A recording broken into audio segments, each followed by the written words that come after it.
Hello, everybody. I'm Linhares, and this is SIPS of Science. This is episode 21, and we are just a few days, we are 2 weeks, less than 2 weeks apart from the largest show on Earth about sustainability through science and technology. And I have the honor of talking here to Dr. Florian Kongoli. Hello, Dr. Florian. How are you? Hello, Dr. Florian is speaking from Montreal.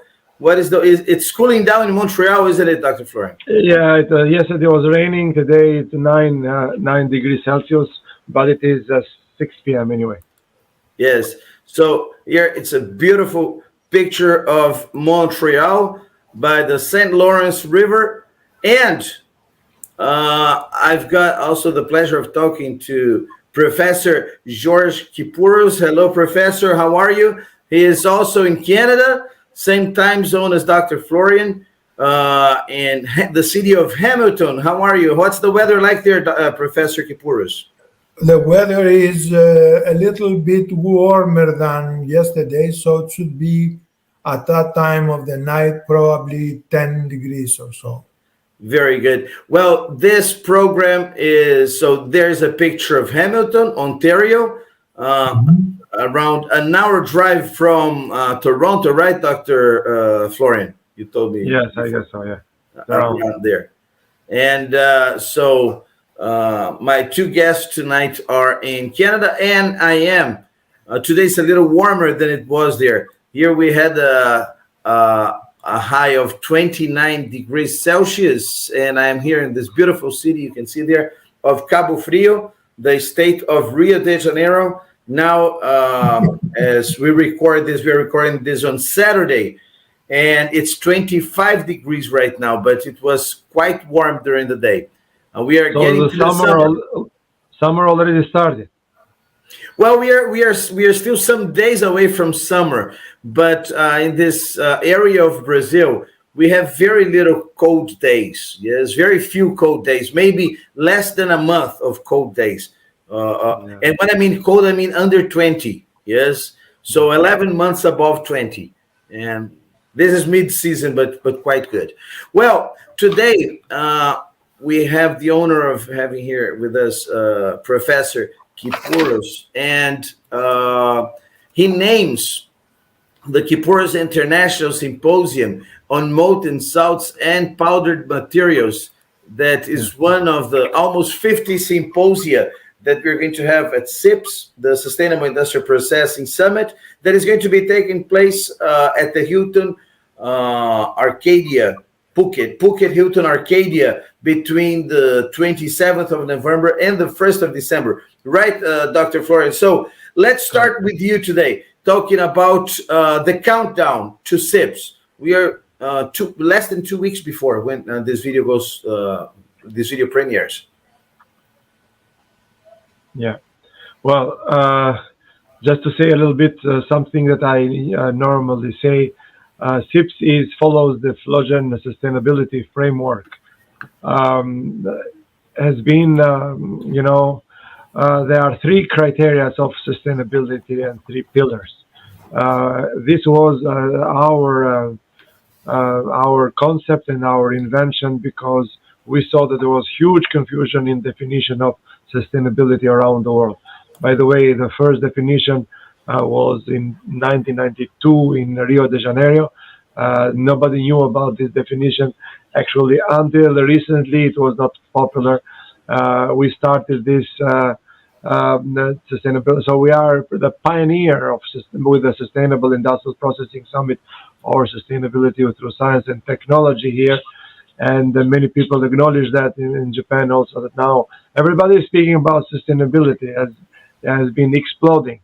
The issue has been not now, but about 5 years ago, is huge confusion in literature. Everybody, the term became popular, but everybody was putting in the definition everything they hold dear. You name it, the culture, the human rights. So you name it, everything, government, everything, everybody want to put at the sustainability concept. So it became so complicated. It was a very good term, but nobody knew exactly what does it mean. So that's why we, seeing this confusion, I intervened and created this new concept, Flogen Sustainability Framework. First of all, there are three criteria: economic growth, environmental protection, and social advancement.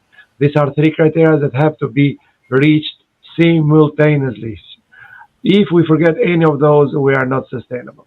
So if we take care of only of the environment, forget about economic growth or quality of life of human beings, forget it, we are not sustainable. If we deal with only economic growth, but we forget about the quality of life and environmental protection, we are not sustainable, and so on. So in order to be sustainable, we have to reach simultaneously.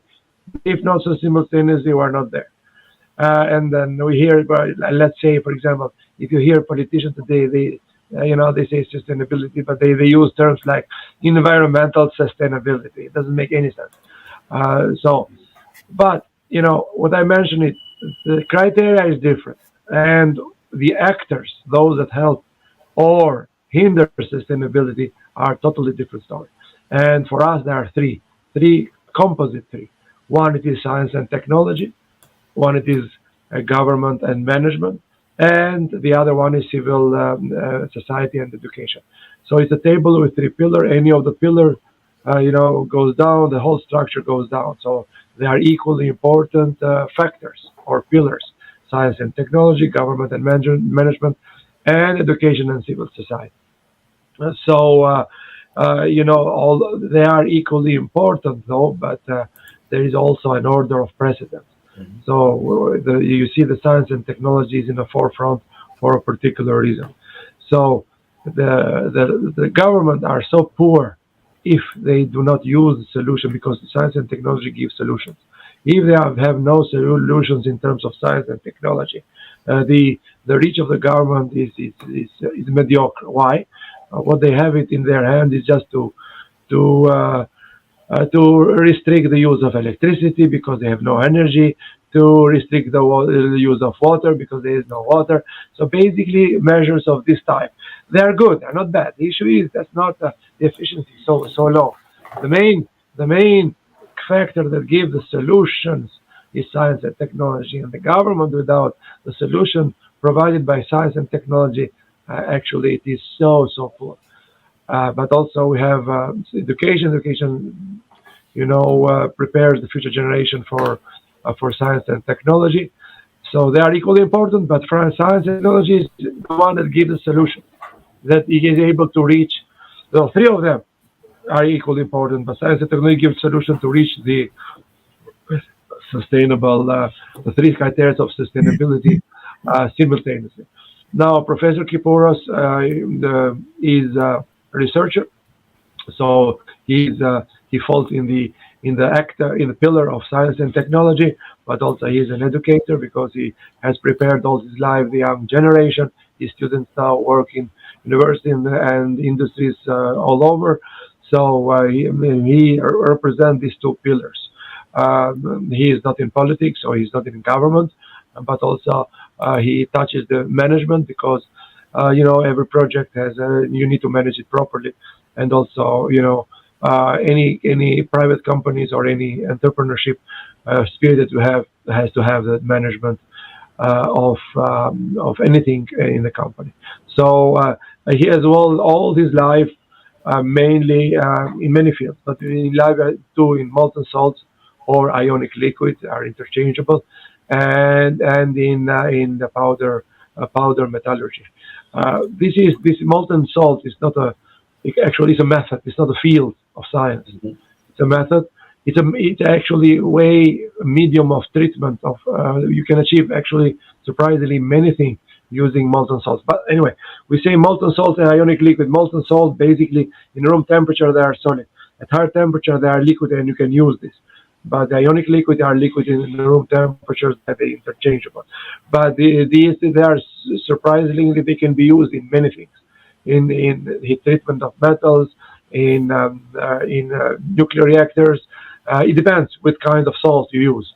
I mean, there is no limit where they can be used. So that can be used to save energy, to create new materials, to improve the properties of materials, etc. So that's why you have this international symposium on molten salts and powder materials. Powder materials is powder metallurgy, creating new materials through powder, through sintering, and other techniques.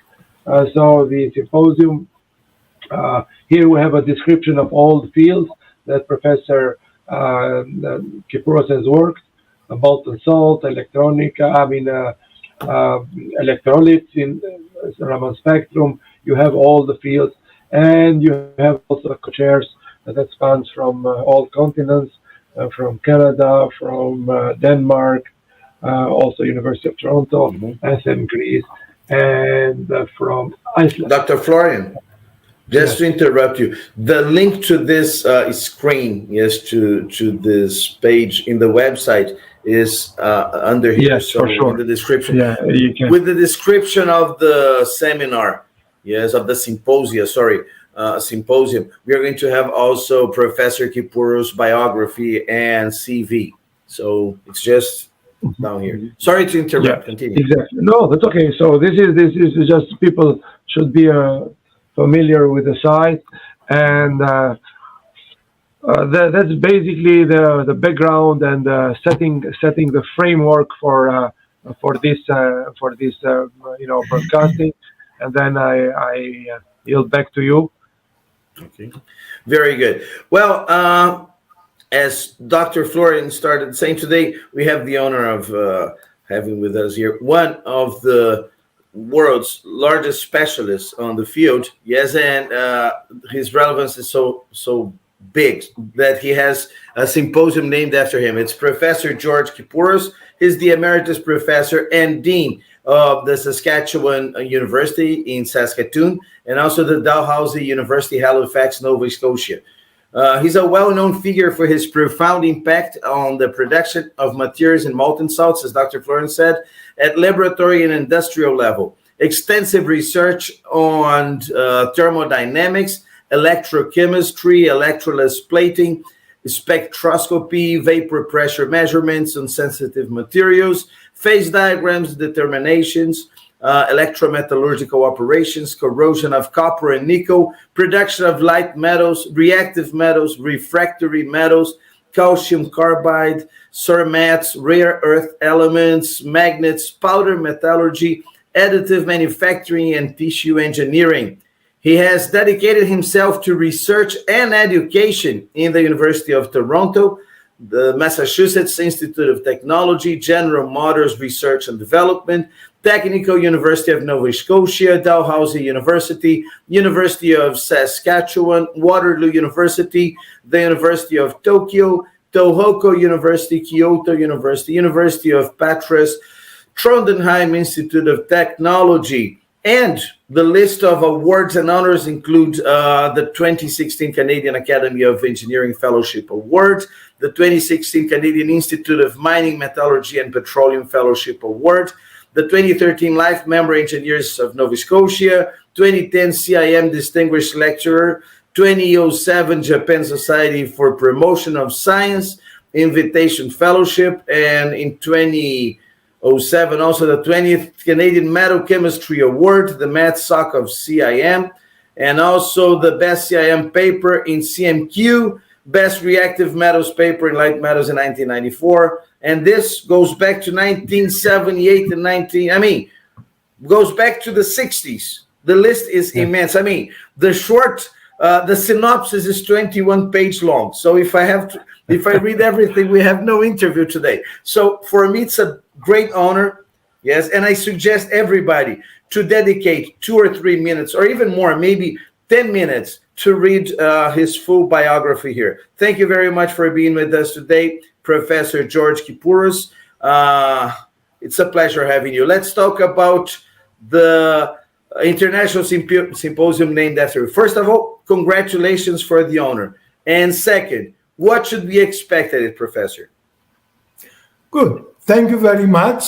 And thank you, first of all, to Dr. Kongoli, who has started this conference.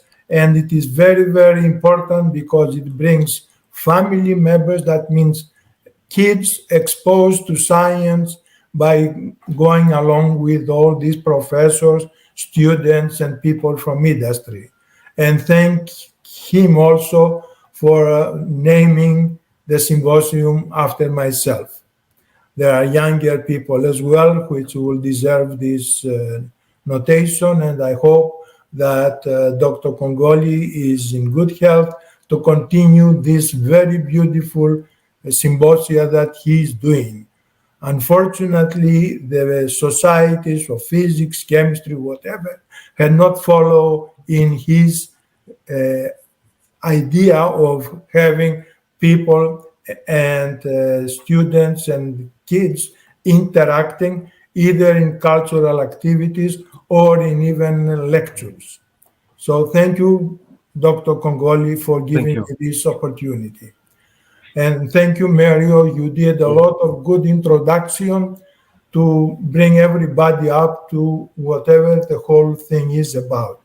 I'm going to be very honest. It was very difficult to make a synopsis of it because a lot of information was left behind. But it's an honor. Thank you very much. Yeah, but you see, it is not. It's very difficult because of the necessity. If we look at the materials, if we look at the table of the elements and the table of compounds, will you realize that although we talk about sustainability, there is very few, only the gases, they are not produced at high temperature. Everything else somehow is being produced in high temperatures. If we want to keep sustainability or improve sustainability, I would say, I think we should go to lower temperatures if it is possible and leave for high temperatures only material that they cannot be produced differently. So Dr. Kongoli mentioned the ionic liquids. I'm all for it, but there is limitations. Unfortunately, nature, it gives us a nice marble which we can make statues and a lot of nice things, but that's where it ends. Anything else is in soil, and that soil contains all the elements that we are producing. This is something that made me get into the field and try to make the difference. And the difference for me was, in certain cases, to correct scientists before me, with all respect to their work, for errors that they have been done. And after correcting the errors, to try to develop processes which will be in sustainability case the same as we are now or even better, and at the same time develop new materials using the same first materials that we have. So this is what we did, and as far as I am concerned, I have done my section into every field. I had produced 9 professors, 4 in China, 3 in Dalhousie, and another 4, in Canada. And because of that, my efforts will continue on.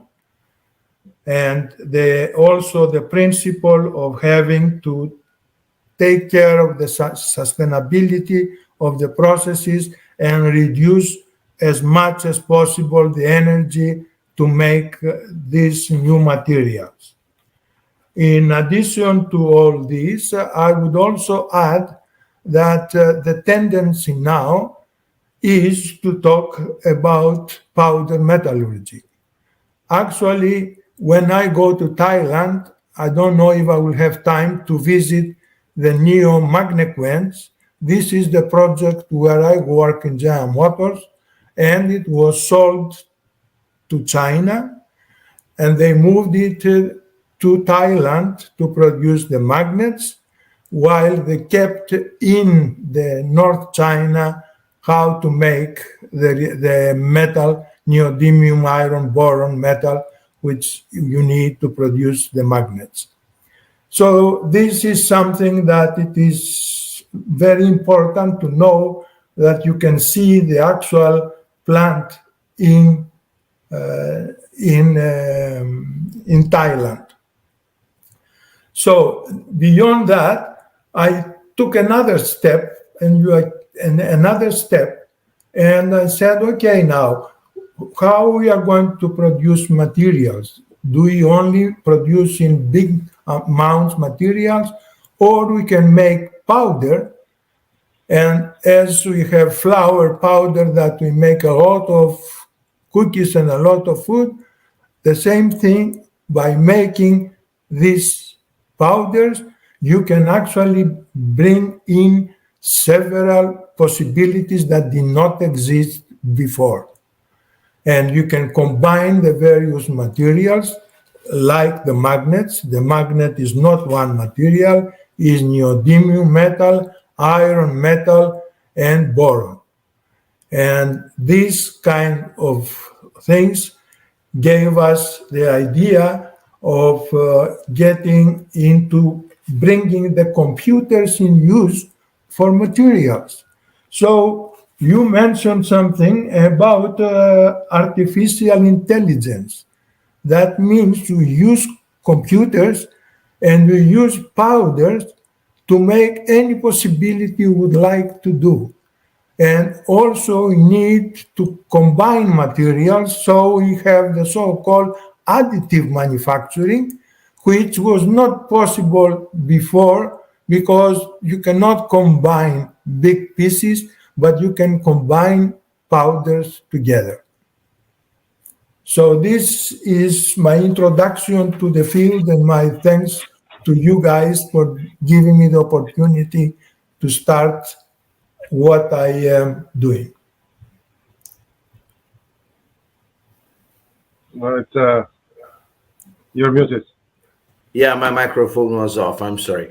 Before we continue, I would like to show a video on the symposium.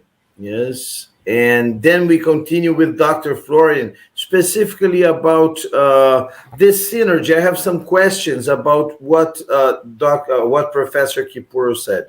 But let's watch here the Kipouros International Symposium teaser. Okay.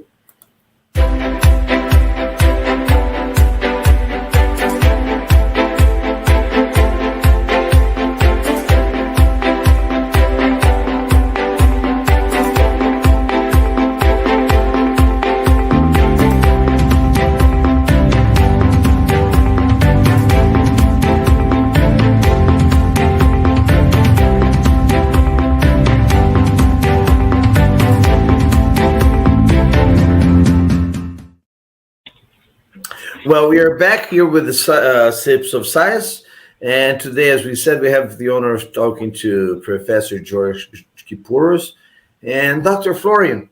One thing that Professor Kipouros said that caught my attention, because you often say that making science, doing science, you have many steps. Sometimes you fail many times. It's part of the process. It cannot even be considered failure. And Professor Kipouros said that building new materials, you have on the process to go correcting, to keep correcting errors, like adjusting paths.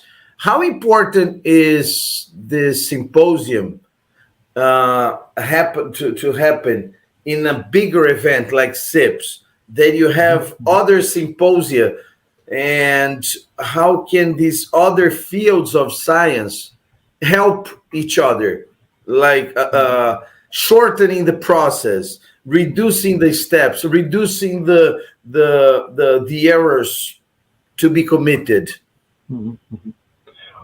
Well, just to start to follow what Professor Kipouros said, he mentioned new materials, he mentioned additive manufacturing, and we have in SIPS a separate symposium on new and advanced materials. And then we have another symposium on intelligent materials dedicated to a Japanese professor. And then also we have a symposium on advanced manufacturing. So you see the synergy. So there is no field of science can grow in vacuum or isolated from other fields of science. And then bringing them together, they learn from each other, they interact with each other, and they correct each other, if we can use the term. And then this makes why this is good, because having scientists from different fields and watching you, and then giving their opinions, this is has a very interesting effect on shortening the length of time to get to a success in a particular field. So you mentioned, normally you have to fail, so-called fail, several times to come to succeed at the end.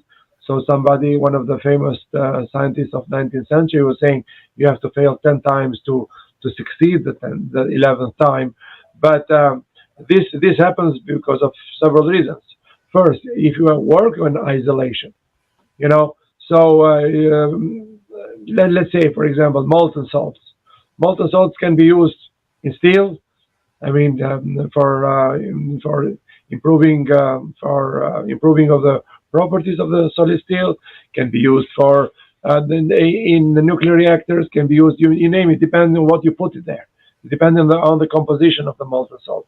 So I just mentioned by chance nuclear reactors. We have a specific symposium on sustainable energy. And then producing energy through nuclear reactors has been always our strongest part of this symposium. So you see, only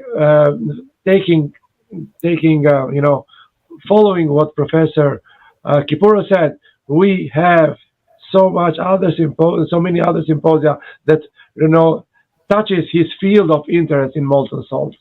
So you name it. Powder metallurgy. Powder metallurgy is creating new materials through bringing together different components in small scale. But these are very, very well can be related with nanoparticles, nanotechnologies, and then we have symposia on nanotechnology, nanomaterials. So you see it, one field that just 5 minutes, Professor Kipouros,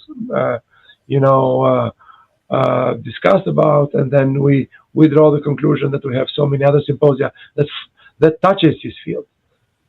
So this is the SIPS. This is SIPS. SIPS brings together all fields of science in a 360-degree manner.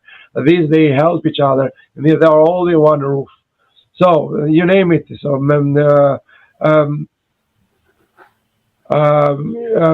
powder metallurgy needs mathematics, needs modeling, and but you cannot do modeling without mathematics. So mathematics, we have a symposium on mathematics. So people from steel industry.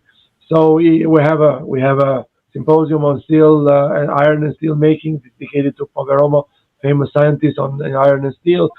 But there are scientists there that are interested on the on using molten salt in improving the properties of steel. So this is the unreachable and unique synergy of SIPS, bringing all these fields together.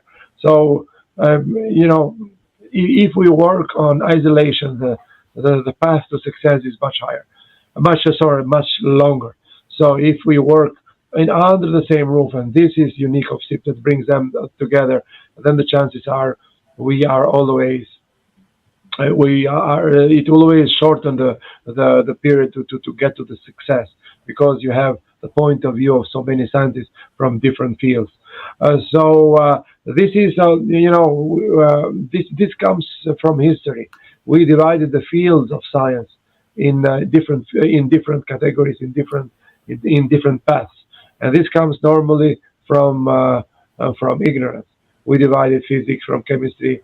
We divided from mathematics, etc., and also subfields like organic, inorganic chemistry, etc. And then they went separate fields, separate ways, and then there is no. You have to be a very good guy in science to be able to combine. But this SIPS what is doing. SIPS is bringing, if they have converged, if they have diverged throughout the century, SIPS is converging them. It's converging. Science is one, and there is no chemistry without physics, and vice versa. There is no. We have three solid symposia with medical doctors medical related symposia this time. One it is oxidative stress, one it is technologies in medicine, and one it is COVID, managing in the future and draw lessons from what happened. So, but science and medicine today cannot be, as it is without science. Medicine is science. Unfortunately, we still have Academy of Science and Academy of Medicine, which is a paradox. Which is from the name they exclude each other. It looks like medicine is not science, and science is not medicine. Now, there are differences, but at least at the end of the day, it's science. All field of science, all medicine of science. You cannot imagine medicine today without physics, because you have the imagery, you have radios, you have X-rays, you have automation, ITs to make the blood analysis in a couple of minutes. So all this, forget it. Otherwise, we're going to be, in the beginning of the 12th century, just a holistic medicine. We're not at holistic medicine today. So this is SIPS bringing together, and that's why so many different multi-dimensional, multi-field, and multi-country projects are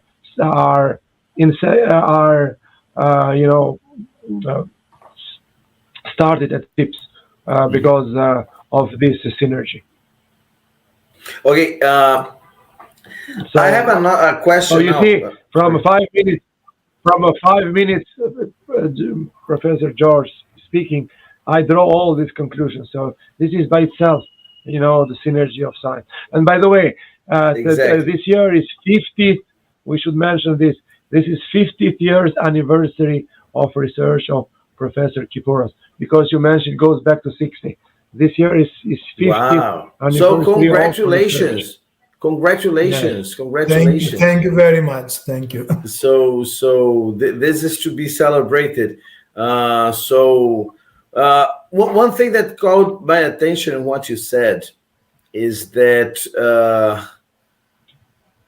about the possibility, and this is I would like you to comment on even what Dr. Florian said, because you have to look for ways, and I quote what you said, reduce as much as possible the energy consumed, yes, on the industrial process.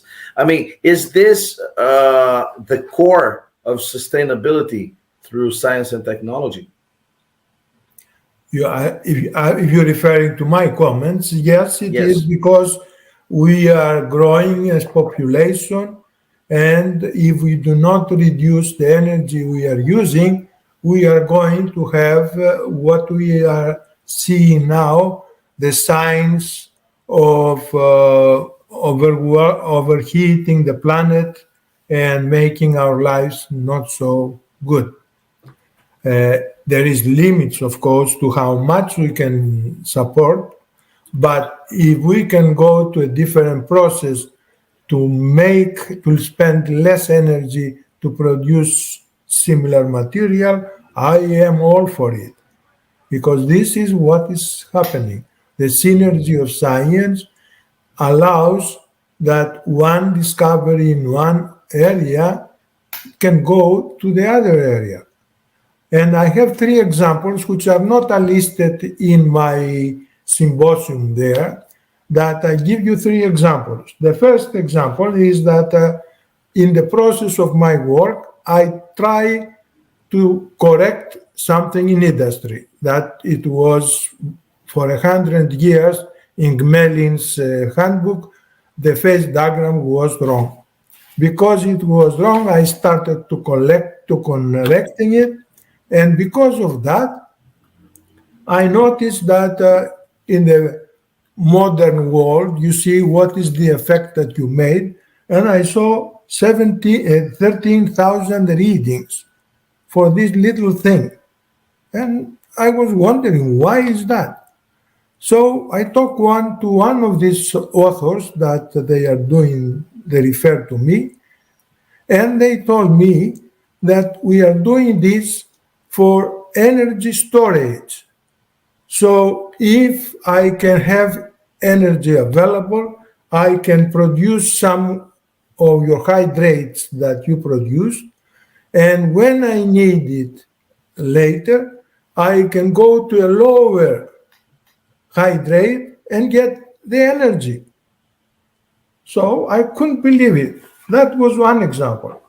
The other example was the one that I got into tissue engineering. How can I get into tissue engineering? I have about 50 master students.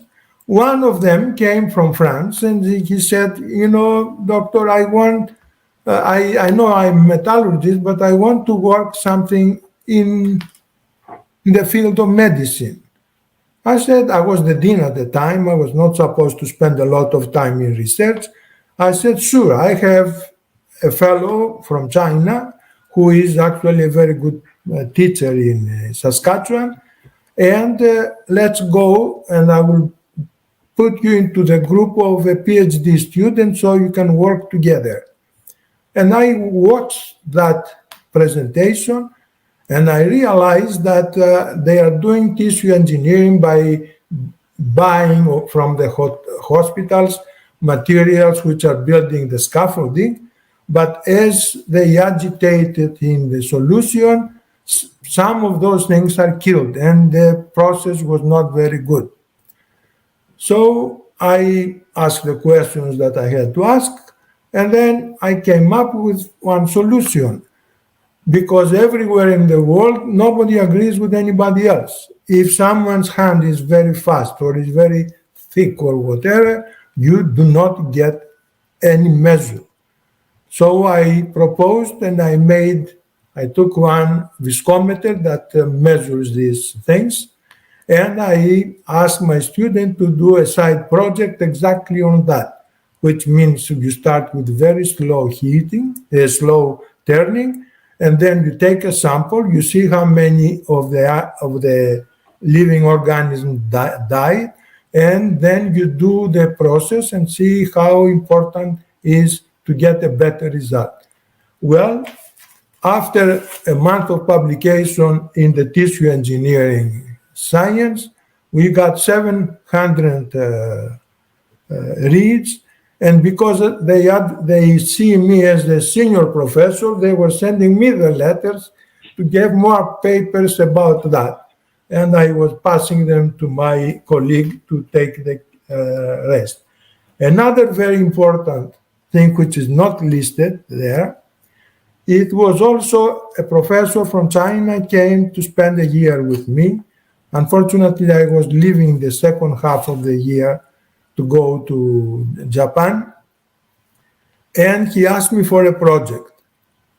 So in reading, I see that although silicon, everybody is using silicon to take the spectrum of the sun and convert it to energy, the silicon only absorbs 48% of the spectrum. The other is wasted. So I said to the professor who spent his sabbatical with me from China, why don't we do something about it? And what is this something? I envision that you take these rare earth metals, you make prisms which are actually change the wavelength and bring it to the area where silicon can absorb them. And it was theoretical, of course. We haven't done any experiment. But along the lines that Dr. Kongoli said, never fail, never not be afraid to fail. Mm-hmm. I said the worst thing it could be that everybody will say the guy is crazy, what is he doing? Uh-huh. But then I saw another 700 reads, which means a lot of them are looking into this area and how we can improve the the sustainability, because producing more of the clean energy, it is the better way. As I said, I didn't include those things, although it was done 2 or 3 years ago. But this is the way I think we should go. Never be afraid to fail. And as Kongoli said, well, even if you fail sometimes, it's part of the game. And this is something that you always say, Dr. Florian, also. Yeah. And it's amazing for a non-scientist like me. I'm a journalist. I mean, I don't live this everyday routine of science. Failure is part of life, but I mean, in science, it's not seen as such a bad thing. I mean, it's a step. It's an important step towards a goal. It's not simply. It's like an adjustment of route, right? Yeah, especially when you tend to achieve new things. So when you think at first you have a hypothesis. So a hypothesis, why it is called hypothesis? Because you do not know. You think this will go this way, but it is a hypothesis that has to be proven. And during the research, that hypothesis might not come true. You have to change it, to change some parameters, or you have to rethink the hypothesis, or you have to deviate from the original hypothesis. Now that's why the definition of the word hypothesis. So a new thing comes always with hypothesis in mind. You have to think, this should work this way. I'm pretty sure it will work this way, but I have to prove it. So sometimes it doesn't that way, because there are other factors you don't take into consideration. So this is part of the process. There is nothing and there's nothing wrong with that. And also you see it from the word research. It's not a search. You do one search and finish. It's research. I like that. Research. So search again.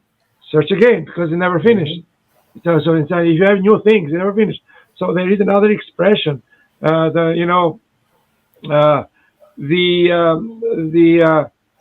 our knowledge about the world, it will be represented as a circle. It's like this. So the smaller the circle, the smaller the perimeter to the unknown. The bigger the circle, the bigger the perimeter to the unknown. So the more you know, the more you understand that you do not know. Yes. Yeah, exactly. So that's why it's the research. So that's the hypothesis. So that's why even in SIPS we offer this. So the people are afraid to present their things. They are not afraid. They have a discovery. We tell them, come. Even if you present a history of non-successes or called failure, that is science in itself, because we don't know this doesn't work. Sure, you cannot publish this in the journals. So there's no journal who can tell you, okay, come and write about your failures. So, but this is important part of the process, and the SIPS offer that. Now, Dr. Florian, the next aspect I want to approach, I want your opinion and Dr. Kipouros about that. It's about the atmosphere of SIPS, yes? Because I always tell you that that P of SIPS stands for paradise, because you always choose like beautiful places. And in less than 2 weeks, we are going to paradise. We are going to be in paradise. So before I ask you the question, I want to show a video here about the venue, about the beach and the Phuket Hilton Arcadia, the resort where the event is going to be taking place. Not only SIPS, but also the 50 symposia that surround it. So let's take a look at the Hilton Phuket Arcadia.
I love those grilled fish there. Uh, I mean, I haven't had dinner yet, so I think I'm going to eat some fish. But the thing is, Dr. Florian and Professor Kipouros, we've talked about exchanging ideas with other fields of science. But how is it to do this in an environment that you start very early in the day, like 8 o'clock in the morning, you go until 10, 11 o'clock at night with activities, with networking, changing ideas, and all this under a beautiful blue sky surrounded by an amazing beach in one of the best resorts in the world. How effective is this to develop science and technology, Dr. Florian? Well, Professor Kipouros has participated sometimes in SIPS. I remember in Cancun. I remember a lot of places, so he can give his opinion probably before me. But the idea is why we choose the good places. There are several reasons behind that. First of all, these high-end places are never identified with scientists and engineers. You never see science engineers there. One reason. The other one it is since the science engineers are those that develop the society. Unfortunately, the credit they receive from the society is not where it should be. Scientists are known working like horses and credited like mouses. And this is part of the fault is to the scientists and engineers themselves. It's nobody's fault. But you see movie stars and Hollywood stars and socialite stars and even now internet stars and YouTube stars just going in five-star hotels, making advertisement of their life, style of their life. So basically, this creates a perception in the society that why we should be scientists and engineers. What's the point? Because you never get credit. You don't enjoy the beautiful places in the world. So this belongs to politicians, belongs to the movie stars, etc. So and then this is pretty well known. The credit to scientists is not as should be, and that's why this is reflected because society is a society. It goes by perceptions. Perception could be good, could be bad. Sometimes they are not as it should be, but perceptions has an influence in the society.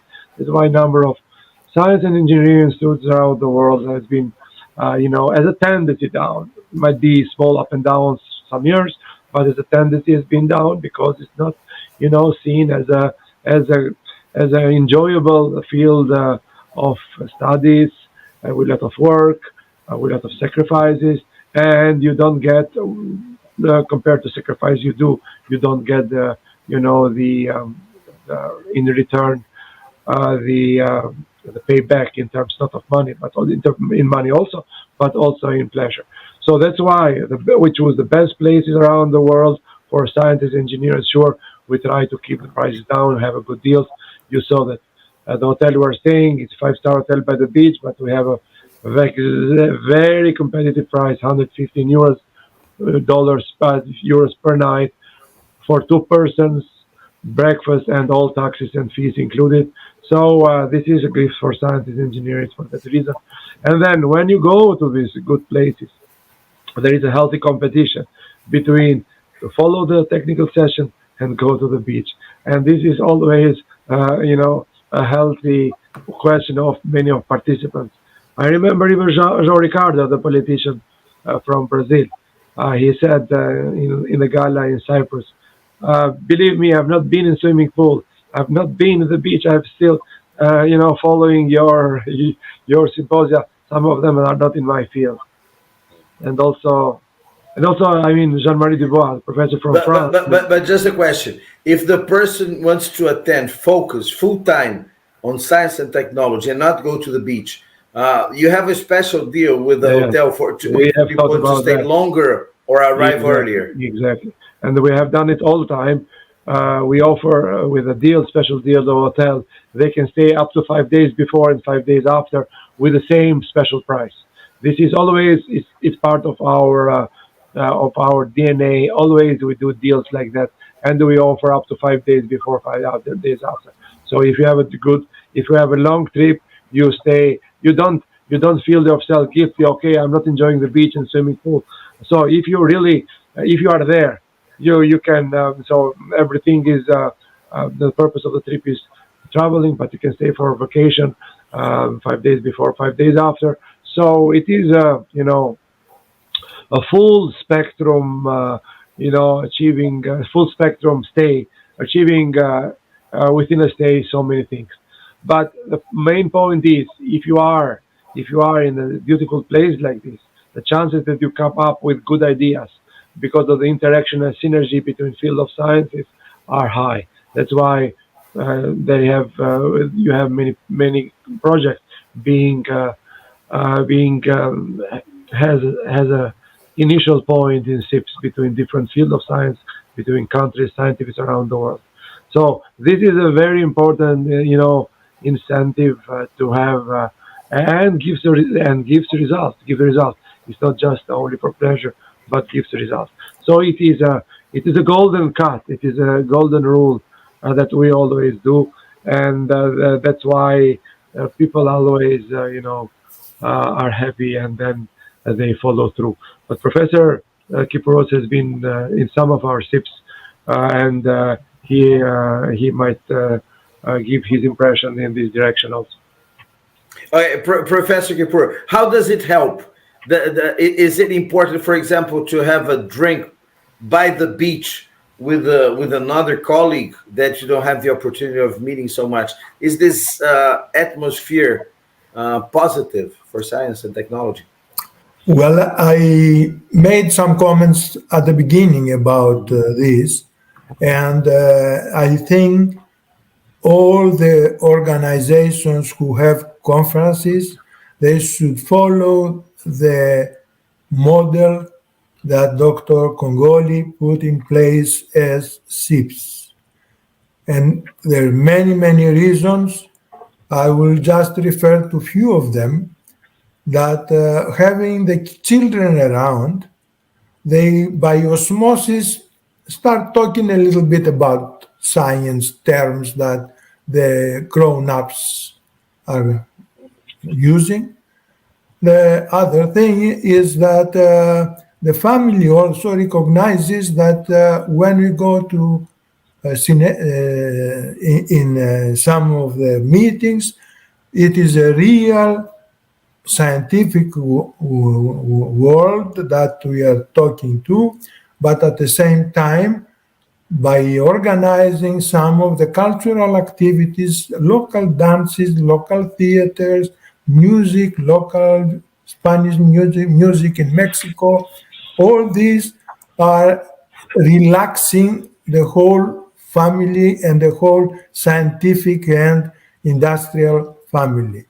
Now, it's not only to drink by the sea with the colleagues, but it is also good to drink with some of the industrial fellows, because that's where all the synergies are occurring. By having the people who are actually using the products that we produce, then they realize that they can also help us do a little bit better. These are some of the elements. And in addition to all this, I noticed that Dr. Kongoli, at the beginning, when he was talking about science, he used the term hypothesis several times. I think he's practicing his Greek so he can publish with me something in Greek. Yeah. Well, that's the key of the science. This is hypothesis. The new thing is a hypothesis. Well, my Greek is not so good, but if I remember, hypo means little, right? Less. Small. It was the not the tone, is the whatever you call it, before that we put. It was, if it is that way, Prefix. you don't put this. No, there is, in addition to the tones, we also have the things that there are two. One is this way and the other is that way. Oh, I That see. one is the A, makes the Y pronounced H. That one leaves it as it is. I see. I So, see. but I see. I think that it was very good analysis that Dr. Kongoli brought and gave a good answer about we do need more industrial people to come into these meetings. And or not only come, but also present something, because if they do not present, then they don't justify their expense to their company. Don't forget that I spend my life half in industry and half in the university. For me, the industry is something that we cannot live without. But we need to bring them close. And I think that's what is the best, because in scientific conferences, you go, you present your thing, you get out, and you take your wife and you go somewhere outside. Exactly. In there, you are locked in. And because you are locked in, you have to communicate with, well, I'm communicating with my hands because I'm a Greek, but this is what we should do. We should communicate with everyone, including the children. Very good. They are asking us, what is porosity, for example? And that's the thing. And I would like to get two things that you talked. And Dr. Florian Kongoli, we've already talked about this before, but SIPS is amazing because you gather scientists. I mean, I'm going to take the liberty to get the framework again here. The sustainability framework. Then you have there science and technology, education, civil society, and governance and management. Yes, these three pillars. And SIPS, you always see this mix, right? You see scientists, you see many academics, you see it's like 600 scientific works, but you see industrials, you see executives, you see politicians, I mean, political leaders, yes. And this is important to solve that issue that you always mention, Dr. Florian, that 95%, even more, 98% of all academic work stays in academia. Yes, so SIPS has in its vision, in its mission, to get all the scientific work and bring it to society through business, through political leaders, right? I would like you to comment a little bit about this, since we are getting to the end of our talk tonight. Yeah. Well, what Professor Kipouros said is very, very important. So scientists, engineers, and CEOs, they are always in SIPS. Actually, we have a couple of videos for each group. I don't think we have time to show that, but we have a video why engineers participate in SIPS. There are testimonies of many engineers. There is a video there. I don't know if you have it handy. There is another video why CEOs and the executive participate in SIPS. Why Nobel laureates participate in SIPS. Why politicians participate in SIPS. All these are videos that we have. I don't have time because they're about 5 minutes each, but they are all in our channel, YouTube, and website. And why academics, for sure, why they participate. So to shorten, so if you work in isolation, okay, you have a very good discovery, you have a good mathematics, you publish in a paper, and that is it could be in high impact paper, but then he stays there. Why? Because it's even with a high impact paper, this is only a criteria because it's not something. So imagine suppose we are working in one particular new field. In that new field, there are no specialized journals for that new field of science. It's not a new field of science. It's a niche. It's a part of science. So you can have and only a few people in the world work on that field of science. So and then these journals dedicated to that field will not have too many referrals because the field is not as it's not as big as medicine, for example.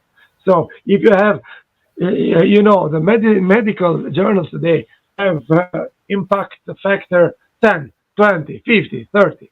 Well, but there are some very important fields that have but there are not too many people working on that field. So actually they have a impact factor of 0.5 or whatever 1, but doesn't mean anything. And the quality of papers published both depends on the field of science.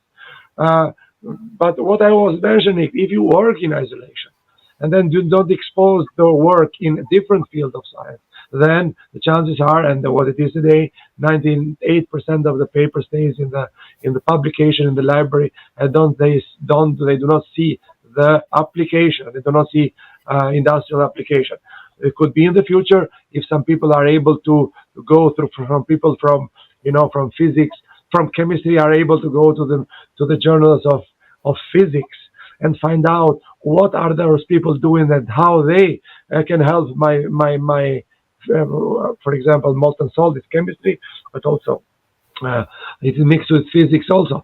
The issue is that the jargon used in physical papers, in chemical papers, organic or inorganic, is a very specialized, jargon, and scientists tend to make things difficult for other scientists to understand.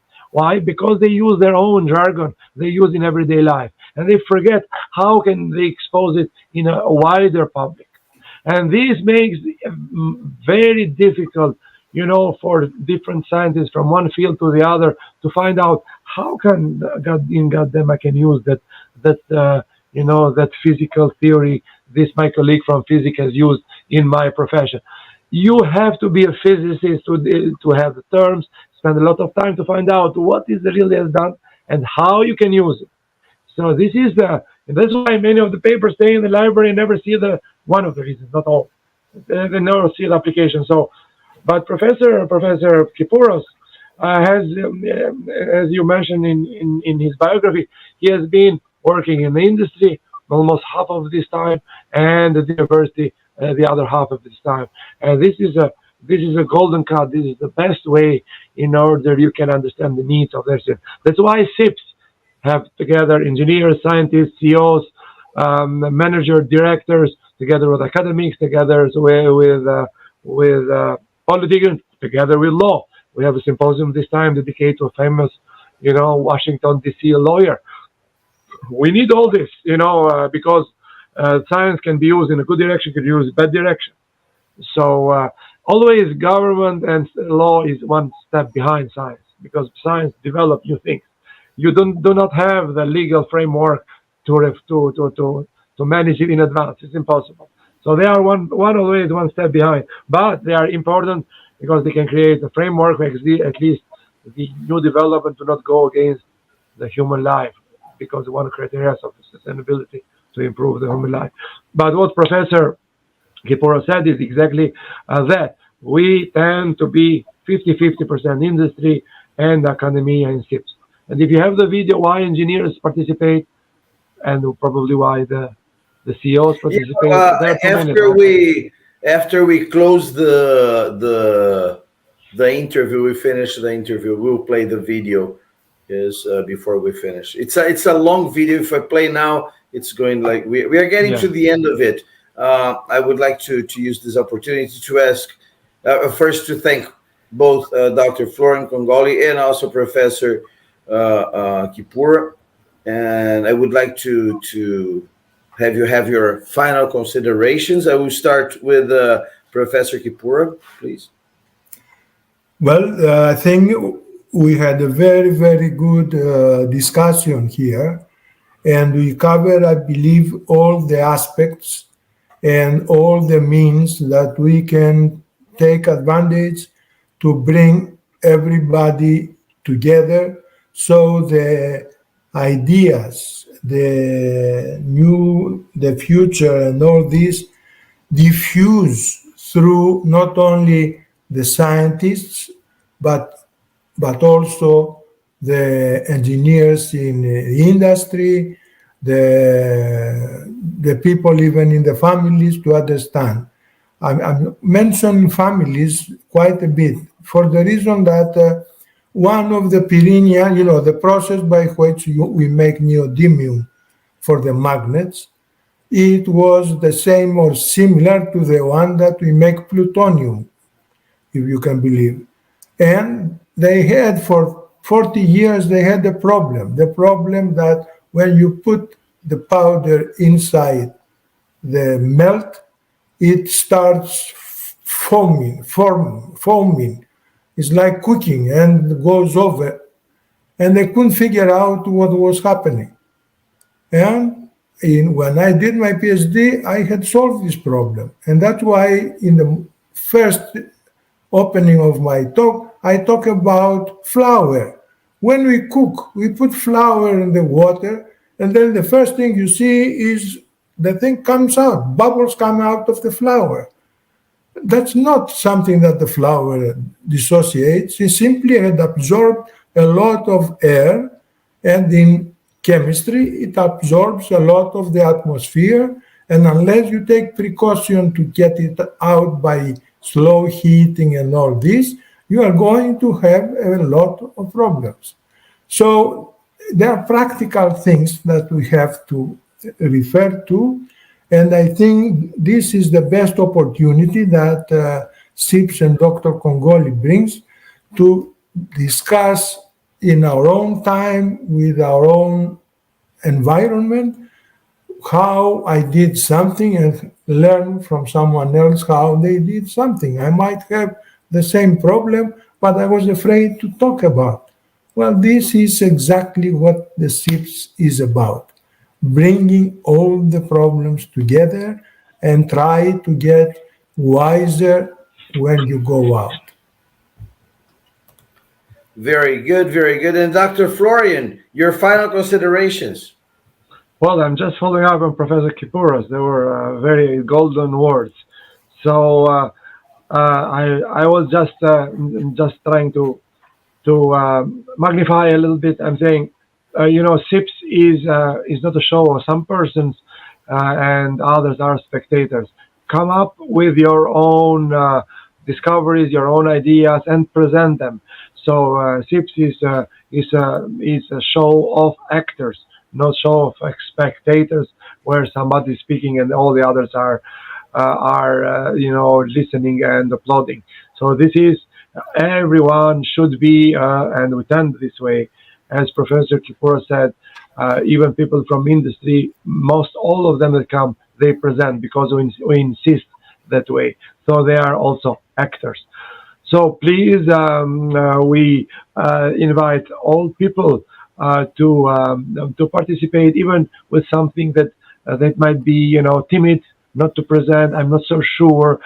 Some people think, oh, there are so many big scientists in the field. I am really timid, and I really cannot present because I do not know what my research will bring me. So please, these are fears unjustified. So what SIPS is trying to do, come and present everything and feel free. There is no censorship. We don't take side in politics. We don't take sides in technologies. Everybody is between people through discussion. So as long as it's scientific, not other than science, because this is scientific. So feel free to participate. If you need an invitation, we can send an invitation. You don't need actual invitation. You submit an abstract. Although it's late, we can accommodate. We have some good ways to accommodate until the last moment. So feel free we are your colleagues. We are your friends. So SIPS is known. We have had participants from 16 years old, and they have presented from 96-year-old. Professor Marcus Professor Marcos from California. He was in Cyprus, and that year, in 2019, he was 96 years old, and he presented in the plenary, and he stayed all day there and worked in a hotel room writing his own paper. By the way, next year is 100th birthday, and next year we have to do something about him. So we have from 15 to 96 years old participating. So do not be timid and do not be, feel free to come. We are your friends, colleagues, and present and be an actor, not a spectator. Sure, you are free to attend, and we are welcome the attendance. Welcome, from every particular field. Some companies cannot present because of confidentiality reasons. We understand that, but everybody is invited. So, feel free, and we are waiting for you in Paradise in Phuket, Thailand, where we'll have a dinner and a show every night, as we usually do. Great interaction and great, possibility to come up with new ideas. Okay, now, Dr. Florian, I have a question. Where is Goldie? You are at work with Goldie. He was here before. He came. He was staying here, but I don't know. For the ones who don't know Goldie, I'm going to show a picture here, a quick picture. This is Goldie. Taken some minutes ago, right? Some minutes ago in office. He's here, but I should leave him, bring him here. He was just now here, but he left.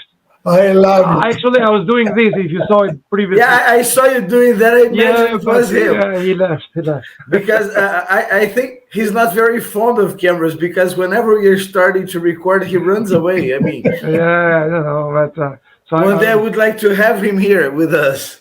But again, for the ones who don't know, this is Goldie. How old is he? 8 years old, right? Yeah, 9 now. 9. A 9-year-old golden retriever. Very. Dr. Florian has. Whenever you are outdoors, you are with him. A video outdoors during snow. It's very relaxing. I walk always with him. Yeah, very. Sometimes I walk in the middle of the night. Yeah, I know that. Especially he loves winter. I know that. Next winter we're going to do. Next Christmas we have to do something special, like a Christmas video for him, special Christmas video for him. But that's it, guys. We're getting to the end of our SIPS of Science. This is episode number 21. We are going to show a video right after we say goodbye here, showing why which video Nobel Prize winners, Nobel laureates participate of SIPS, because this is something I like very much about SIPS.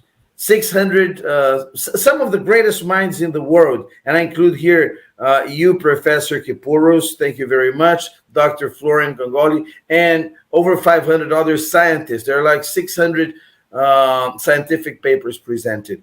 There are many politicians, many businessmen, 9 Nobel laureates this year. I think no other scientific event has so many Nobel laureates, on it. And you have politicians, there are 3 fields.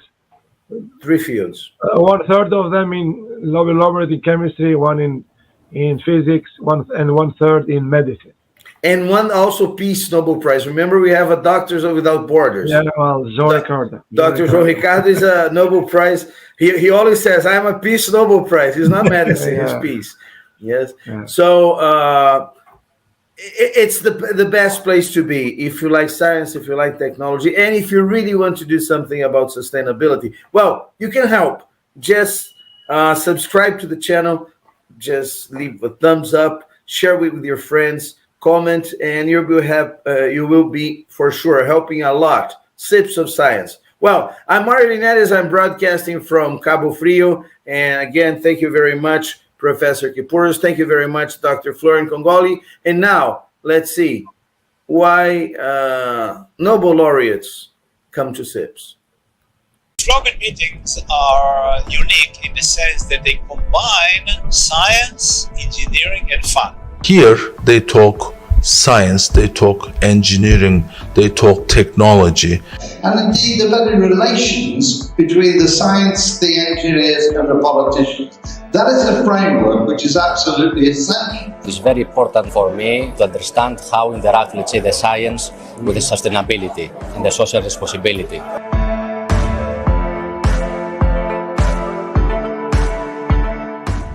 I really enjoy going to meetings when there are people from various backgrounds and disciplines, because I learn a lot and I make a lot of new friends, and sometimes we end up working together and collaborating.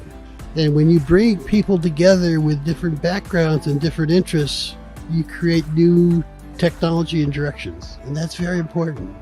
So I'm in favor of that. I think that's very, very important. And I've had a good time here. I've learned a lot. It's a wonderful, beautiful place, and I will come back the next time, I'm sure. Okay, normally we have scientific conferences just for physicists, and here more engineers are present. And as you pointed out, we have so many problems in the world, and engineers finally need some recognition that they are only possible to solve problems. And since sustainability is one of the focus of this conference, this is a very important topic to be recognized, and that also the industry becomes aware about that some business models will not work in the future anymore. You know, here I think I have seen a rather unique way of organizing a meeting, very much at one with the philosophy of the meeting, that sustainability is incredibly important for the human race in general, and pressing away at the importance of having scientists and technologists at the helm. How do we get science and technology into the agenda of our political masters? And science and technology and people who are behind that, they are underappreciated. Your conference is very important in this respect. It was a good reminder that what keeps us going on, why we still didn't destroy the planet. It's science, it's not the design, it's not politicians who created this comfortable community, but science and technology. And SIPS is a reminder for this. And more than that, it was not only interesting to listen to the people, but also to meet them and have private discussions. So we had enough time for private discussion. So I think it was a very good meeting. The dignitaries were more than in past years, more Nobel laureates. So that was a very interesting meeting. And of course, the setting here in Paphos is wonderful. The breadth of the conference, it covers such a wide variety of fields. Often international conferences are focused on a few topics and so on. But this covers the gamut, covers a lot of work of industrial interest and work of academic interest. So it's a very broad coverage, and certainly this is a wonderful environment to hold it in. So I think the breadth of the subjects for an international conference is one of the things that stands out. I want to thank you for inviting me, which got me in contact with a new group of people. I think mostly engineers, but also scientists. I was impressed by the high quality of the talks. This is somewhat different because in the other organization I did see more scientists and more decision makers, policy makers. And here you do have more engineers and more enterprises and industry people are here. So it's kind of interesting, and I admire you working on the sustainability.